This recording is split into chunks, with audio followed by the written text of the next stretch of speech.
참 하나님께 찬양 드리는 것도 드리는 거지만은 참 이 예배당에서 하나님께 찬양 드릴 수 있다는 것이 얼마나 감격스럽고 또 눈물이 나는 일인가 생각이 됩니다.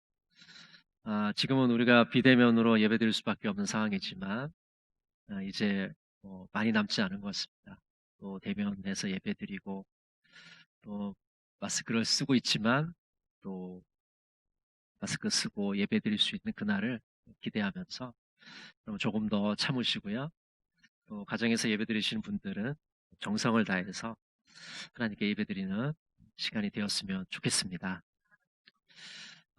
김동명 시인의 시를 먼저 함께 나누도록 하겠습니다.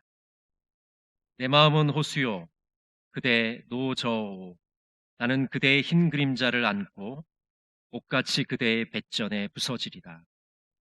내 마음은 촛불이요 그대의 저 문을 닫아주오. 나는 그대의 비단 옷자락에 떨며 고요히 최후의 한 방울도 남김없이 타오리다. 내 마음은 나그네요 그대 피리를 불어주오. 나는 달 아래 귀를 기울이며 호젓이 나의 밤을 새이오리다. 내 마음은 낙엽이요 잠깐 그대의 뜰에 머무르게 하오. 이제 바람이 일면 나는 또 나그네와 같이 외로이 그대를 떠나오리다. 여러분 참 좋죠? 이 김동명 시인의 시는 비유가 무엇인지를 우리에게 잘 보여줍니다. 이 시에서 시인은 자신의 마음을 호수, 낙엽, 나그네, 촛불 이런 것에 빗대어 말하고 있습니다. 그러니까 이 비유라는 것은 다른 사물에 빗대어서 자신의 상태를, 감정을 표현하는 것이죠. 신약 성경에도 보면 많은 비유들이 나오는데요. 우리가 잘 알고 있는 것과 잘 알려지지 않는 것들을 이렇게 나란히 세워서 쉽게 설명을 해주고 있습니다. 세계적인 신약학자인 제임스 던은 예수님을 이렇게 말했습니다. 예수님은 비유를 좋아하시는 분이었다. 우리가 성경 곳곳에서 보는 것처럼 예수님이 진리를 설명하실 때 다른 방법도 사용하셨지만 이 비유의 방법을 굉장히 많이 사용하셨어요. 이 비유를 굉장히 좋아했다는 것을 우리가 알 수가 있습니다. 그럼 이제 비유의 세계로 함께 떠나보려고 합니다. 예수님은 각 성읍마다 차례도 다니시면서 하나님 나라를 선포하셨습니다. 예수님은 순회 전도를 하신 것이죠. 사람들이 모여들자 예수님은 비유로 말씀하셨습니다. 예수님은 비유를 참 좋아하셨죠. 예수님이 말씀하신 이 비유는 씨 뿌리는 자의 비유로 알려져 있습니다. 근데 우리가 곰곰이 생각해 보면 과연 이 비유가 씨 뿌리는 자의 비유인가? 아니면 씨에 대한 비유인가? 이것도 저것도 아니면 땅에 대한 비유인가? 라는 질문을 하게 됩니다. 오늘 말씀해 보면 씨 뿌리는 자가 등장합니다. 그런데 이 씨 뿌리는 사람의 행동을 우리가 이해할 수가 없어요. 보통 농부들은 씨를 뿌릴 때 그 뿌릴 논이 됐던 밭이 됐건 그 뿌릴 장소를 굉장히 잘 정돈한 이후에 정성을 다해서 씨를 뿌립니다. 오늘 본문에 나오는 씨 뿌리는 사람은, 농부는 그렇게 하고 있진 않아요. 아무데나 씨를 뿌리고 있습니다. 굉장히 부주의하고 경솔해 보입니다. 씨를 마구 뿌리고 있는 것이죠. 왜 농부는 정성을 다해서 씨를 뿌리지 않고 마구 아무데나 씨를 뿌리고 있는 것일까요? 아마도 이 농부는 이 씨의 생명력을 믿고 있었던 것 같습니다.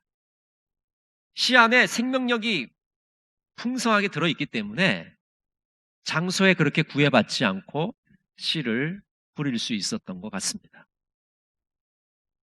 농부가 뿌리고 있는 이 씨는 예수님이 설명하시기를 하나님의 말씀이라고 합니다. 천국 복음이라고 말하고 있습니다. 농부는 하나님의 말씀의 능력을 알기 때문에 마음 놓고 씨를 뿌리고 있는 것이죠. 여기서 우리가 발견하게 되는 것은 오늘 이 비유는 씨에 초점이 있는 것이 아니라 땅에 그 밭에 초점이 있다는 것을 우리가 알 수가 있습니다. 그러니까 씨가 무슨 씨냐 여기에 관심이 있는 게 아닙니다. 그 씨가 어디에 지금 떨어졌느냐 그 장소에 대해서 관심을 갖고 있습니다. 이 비유에서 씨가 어디에 떨어졌습니까? 길가에 떨어지죠. 또 바위 위에 떨어집니다. 또 가시떨기 위에 떨어지죠. 또 좋은 땅에 떨어지기도 합니다. 길가에 떨어진 씨는 새가 와서 먹어버립니다. 무슨 뜻일까요? 말씀을 받기는 하는데 대충 건성으로 그냥 졸면서 말씀을 듣는 거예요. 그러니까 마귀가 와서 그 말씀을 빼앗아 갑니다. 말씀이 마음속에 미쳐 머물기도 전에 말씀을 채가 버리는 것이죠. 그래서 새들이 와서 먹어버린다고 표현을 하고 있습니다. 바위 위에 떨어진 씨는 싹이 났다가 습기가 없어서 말라버립니다. 처음에 말씀을 기쁨으로 받지만 시련이 닥치면 배반을 하는 것입니다. 뿌리를 내리지 못했기 때문에 시련의 때가 오면 떨어져 나가는 것입니다. 환난이나 박해가 임하게 되면 배교를 하고 마는 것이죠. 가시떨기 속에 떨어진 씨는 가시가 함께 자라서 기운을 막습니다. 제가 어린 시절에 보니까요, 그 시골 마을에 그 마을마다 이제 울타리를 이 탱자나무로 울타리를 한 마을들이 많더라고요. 그래서 이제 이 탱자나무는 이제 가시가 많이 나오지 않습니까? 그래서 이제 탱자나무하고 그 옆에 식물이 이제 같이 이렇게 자라게 되는데 이 가시가 워낙 이렇게 기운이 강하니까 이 식물들이 나중에는 다 죽어버려요. 그냥 가시만 무성, 탱자나무만 이제 살아남는 것이죠. 씨가 가시떨기에 떨어지면 자라지를 못하고 질식해 버립니다.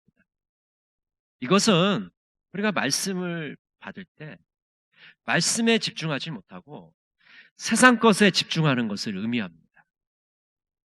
세상 일들에 대해서 염려하고 걱정하고 또 재물에 대해서 관심을 가지고 또 쾌락에 빠져 있으면 말씀에 집중하지 못하는 것이죠. 여러분 그렇지 않습니까? 이 세상 것에 집중을 하게 되면 그 세상 염려에 사로잡혀 있으면 말씀이 들리질 않습니다. 내가 지금 설교 말씀을 듣고 있어도 내가 가스불을 껐나? 문을 잠궜던가? 이러면 말씀이 들리질 않아요. 또 돈에 너무 돈 버는데 집중한 사람들은 영적인 것에 별로 그렇게 흥미를 느끼지를 못하는 것이죠. 향락에 빠진 사람, 쾌락에 빠진 사람은 영적으로 성장하기가 어렵습니다. 우리가 영적으로 성장하기 위해서는 말씀에 집중을 해야 됩니다. 그렇지 않고는 우리가 성장할 수가 없는 것이죠. 좋은 땅에 떨어진 씨는 100배의 결실을 하게 됩니다. 좋은 마음에 말씀이 들어오면 구원과 평안을 경험하게 되는 것이죠. 오늘 본문에서 두 종류의 사람을 말씀하고 있습니다. 하나님 나라의 비밀을 깨달은 자와 하나님 나라의 비밀을 깨닫지 못한 자. 예수님은 이 진리의 말씀을 잘 쉽게 설명하기 위해서 비유를 말씀하시거든요. 그럼에도 불구하고 깨닫는 자가 있는가 하면 깨닫지 못한 자가 있는 것이죠. 예수님의 말씀을 깨달으려면 하나님의 은혜가 있어야 됩니다. 하나님께서 우리 귀를 열어주셔야 돼요. 이 두 귀가 있다고 해서 듣는 게 아니고 그건 그냥 들리는 것이고 잘 들으려면 이 귀를 열어주셔야 돼요. 그리고 우리의 영안이 열려야지만 하나님의 은혜를 제대로 받을 수가 있습니다. 그러니까 우리가 말씀을 잘 받으려면 먼저 하나님의 은혜를 받아야 되는데 우리 편에서는 그 은혜를 잘 받을 수 있는 마음의 준비가 잘 되어 있어야 됩니다. 사도행전 16장 14절을 한번 볼까요? 두아디라시에 있는 자색 옷감 장사로서 하나님을 섬기는 루디아라는 한 여자가 말을 듣고 있을 때 주께서 그 마음을 열어 바울의 말을 따르게 하신지라. 바울이 전도 여행을 하는 가운데 루디아를 만나게 되죠. 그 루디아는 이 바울 사도의 말씀을 마음을 열어서 듣게 됩니다. 그러니까 마음을 활짝 열어서 말씀을 듣고 그 말씀대로 살아가는 모습을 보게 되는 것이죠. 오래전에 제가 이제 교육전도사를 할 때인데 처음으로 이제 목사님이 성인 설교를 하라고 그래서 오후 예배 때 성인 설교를 하게 됐어요. 그래서 이제 잔뜩 긴장을 하고 이제 설교를 준비하고 이제 강단에 서려고 하는데 담임 목사님이 이렇게 말씀해 주셨어요. 뭐라고 말씀해 주셨냐면, 여러분, 교육 전도사님이 말씀을 전하실 때 마음 문을 활짝 열고 들으시기 바랍니다. 저는 어느 누구가 설교를 하건 마음 문을 활짝 열고 말씀을 듣습니다. 그러면 은혜가 됩니다. 담임 목사님이 그렇게 말씀을 해주셔서 그날 설교를 아주 잘 했어요. 은혜 가운데. 하나님 나라의 비밀을 깨닫고 선한 열매를 맺으려면 우리의 마음이 좋은 땅이 되어야 합니다. 마음을 활짝 열고 말씀을 받아들여야 됩니다. 말씀을 받을 준비가 되어 있어야만 은혜를 받을 수 있고 풍성한 열매를 맺을 수가 있는 것이죠.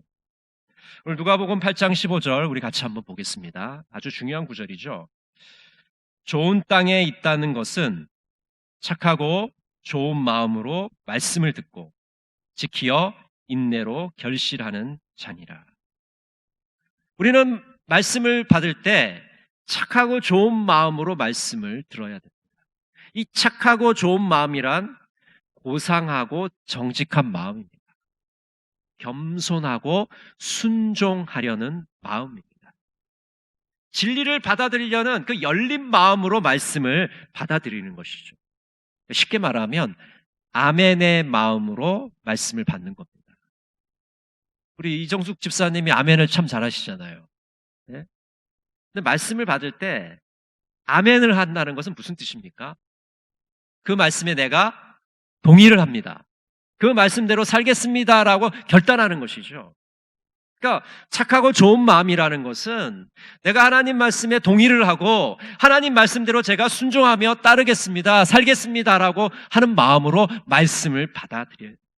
그런 활짝 열린 마음으로 말씀을 받아들이게 되면 우리는 하나님의 은혜를 받게 되고 열매를 맺게 되는 것이죠. 또 두 번째로 말씀을 지켜 인내로 결실해야 합니다. 여기서 지킨다는 것은 말씀을 간직하는 겁니다. 말씀을 빨리 간직하는 거예요. 여러분, 우리가 말씀을 받을 때 이거를 제대로 지키지를 못하면 마귀가 와서 뺏어 가버립니다. 새들이 와서 먹어버립니다. 그러니까 말씀을 마음속에 굳게 지키고 빨리 마음에 간직하는 게 필요해요. 채가 버리기 전에 이 말씀을 지켜야 돼요. 그리고 열매를 맺을 때까지 인내해야 됩니다. 하나님이 우리에게 주신 그 소망을 바라보면서 우리의 자리에서 최선을 다해서 하나님의 말씀대로 살려고 노력하고 부단히 몸부림을 쳐야 되는 것이죠. 이렇게 말씀을 지키고 인내할 때 우리는 열매를 맺게 되는 것입니다. 이처럼 하나님의 말씀을 잘 받기 위해서는 준비가 되어 있어야 됩니다. 준비가 되어 있지 않으면 말씀을 잘 받을 수가 없습니다. 은혜 받기가 어렵습니다. 착하고 좋은 마음, 그 열린 마음과 인내하는 마음으로 우리가 말씀을 받을 때 우리는 풍성한 열매를 맺을 수가 있는 것이죠. 이렇게 좋은 땅에 씨가 떨어지면 100배의 결실을 거두게 됩니다.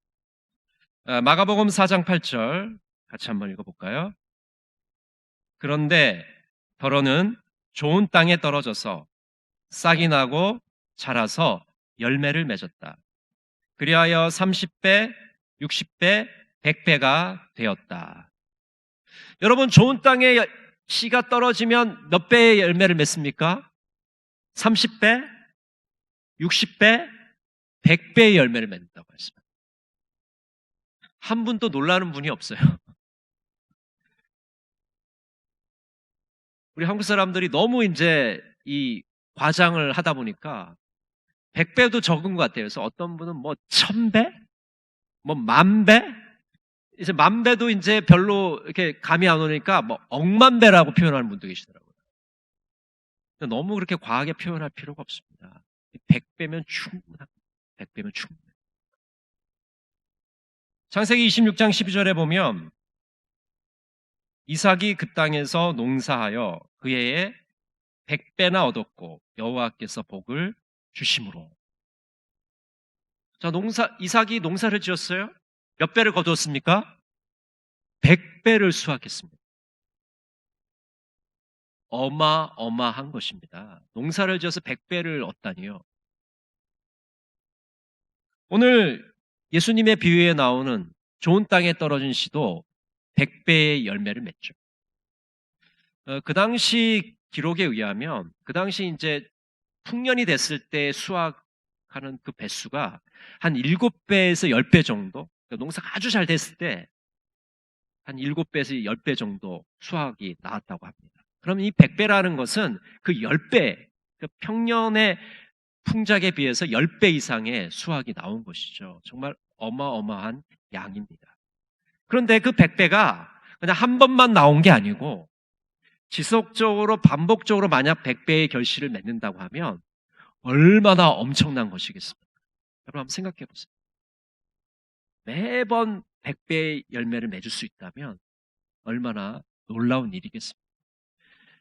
하나님의 말씀이 좋은 땅에 떨어지면 이처럼 우리 인간의 생각으로는 상상도 할 수 없는 엄청나고 놀라운 일들을 하나님이 우리에게 해주실 것입니다. 우리는 그 하나님의 놀라운 일들을 기대하며 살아가야 되는 것이죠. 어느 교회에 설교만 하면 조는 집사님이 있었습니다. 그래서 목사님이 그 집사님을 불러서 조는 이유를 물어봤어요. 집사님, 왜 설교만 시작하면 주무십니까? 네, 목사님, 저는 안심이 되어서 조는 겁니다. 무슨 안심이 되세요? 목사님이 설교가 교리적으로 맞고 이단의 주장도 가르치지 않고 좋은 말씀을 하시기 때문에 제가 신경 쓸 일이 별로 없습니다. 그래서 너무 안심이 되어서 잠을 편안히 잡니다. 여러분들은 어떠십니까? 안심이 많이 되세요? 설교 시간에는 이 적절한 긴장도 필요한 것이죠. 우리가 말씀을 받을 준비가 되어 있어야만 그 말씀을 제대로 들을 수가 있습니다.